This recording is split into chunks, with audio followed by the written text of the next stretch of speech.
Let's get some more now on the rising tensions between Australia and China. In the wake of that doctored image tweeted by a Foreign Ministry official on Monday, overnight, another Chinese Ministry of Foreign Affairs spokesperson doubled down, accusing Australia of attempting to shift the blame. I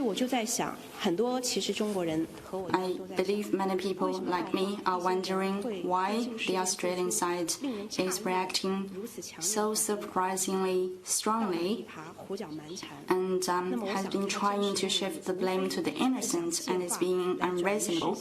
The true purpose is to deflect attention and pressure. It tries to deflect international attention on the Australian soldiers' killing of innocent civilians and try to replace that with a tough stance on China. I think we can all see that very clearly. Let's get some analysis now with Mark Watson, National Security Advisor at Bondi Partners, former Security Advisor at the Australian Embassy in Washington, among many other roles over a long career. But Mark, thanks as always for your time. What do you make of where we're at now with this wolf warrior diplomacy on the one hand from China?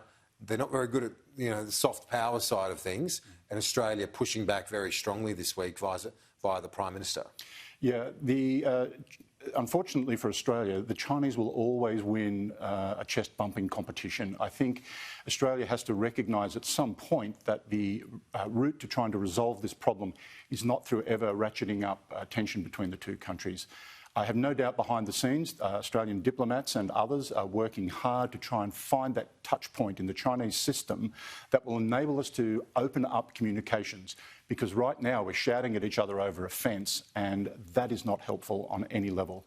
Right now the Chinese, I think as we've discussed before, Kieran, they're very adept at turning up the pressure, but they have now dialed it up to 11. They really have, and they show no signs of backing down from their current position. And as always, it's going to need some pretty deft diplomacy by our diplomats in Beijing and elsewhere to try and resolve it. It certainly looks like it, and you've got a situation where the Chinese clearly trying to use Australia as an example to other nations. This is what you'll cop if you push back. And Five Eyes nations, our allies basically, other countries, New Zealand and Great Britain, others, speaking strongly in support of Australia. So there's a bit of a tug of war almost in that sense as well. Yes. The Five Eyes alliance is based on a more formal arrangement amongst the signals intelligence agencies of like-minded countries in the Anglophone sphere. But the Five Eyes itself is really built on principle. It's built on shared values, shared ideals, a shared understanding of legal and political issues. It's to be expected that they will come to our aid and to call out the Chinese, but I tell you, it must be very welcome for the Australian government to hear those voices raised so that we're not just one out. Yeah, absolutely. And that was one of the problems, I guess, early on, and that was one of the criticisms that with that inquiry call that we were one out, at least for a time. Let's turn our attention to the United States now, and that is particularly around the Biden transition. You know that country very well and its security apparatus. Yes. What do you think so far of the appointments from Joe Biden? It looks like it's gone back to a bit of the traditional Washington and US approach. Yeah, he's gone back to what he knows well, and that goes back to the Obama-Biden administration. A lot of people who served as assistant secretaries and deputy secretaries have now been promoted into senior positions in the incoming Biden administration.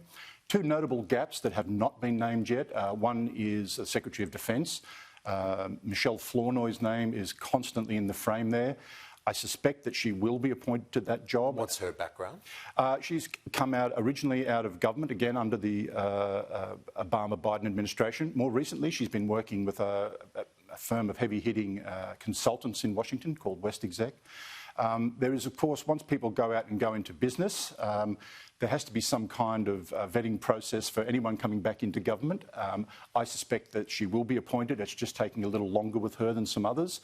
And equally, there hasn't been a name given yet for the director of the Central Intelligence Agency. We expect that the current director, Gina Haspel, will resign on day one of the new administration. And I'm sure that Joe Biden and Kamala Harris have some names in the frame. They're probably just working through a number of issues, seeing who's going to be best for that role. Yeah, it'll be interesting to see who ends up ambassador to Australia as well, because all the ambassadors go home as well because they're presidential appointments. Finally, Donald Trump losing, you know, really all support in terms of those legal bids. The Attorney General, Bill Barr, he's appointed Attorney General, saying there's no example of widespread fraud here. That's right. Again, I think it's something we've talked about quite a bit. It's almost inevitable that in a system as large as the United States, 150 million people voting, 51 plus separate jurisdictions administering the elections, errors will be made, potentially some instances of misconduct, but nothing on the scale as the President's alleged, and certainly nothing we've seen that will in any way change the result of this election. Courts at the moment aren't even actually hearing the cases. They're generally throwing them out at the procedural stage and aren't even getting to hearing substantive arguments. Yeah, so January 20 or thereabouts, the inauguration will happen midday, and that's it. That's the one thing we know for certain. At 12 o'clock on January 20, there will be, on Inauguration Day at least, there will be absolutely will be a new administration in Washington. Mark Watson, National Security Advisor at Bondi Partners. Thank you, as always. Appreciate it.